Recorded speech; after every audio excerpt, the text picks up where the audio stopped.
Yo Setyaki balik kiramu sopo aku Brambang Srenggoro aku saka Ngilang saka Depok Pertapan Pandan Arum aku anake Simbok Endang Senggini mbahku Rapopo Dewo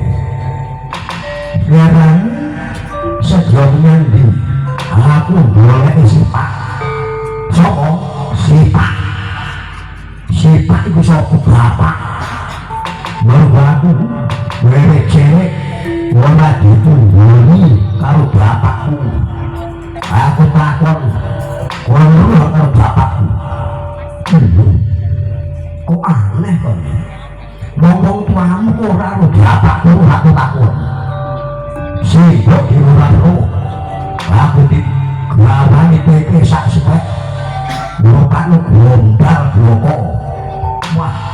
kowe niku pelik Sanjapaya sida bedak bangunan bendungan ana ing Kalisaya aku gak kenal karo Kalisaya yotoku aku golek bapak ya pancen nyoto lamun ayoko ana ing kraton Bathara Kawarsa ngono aku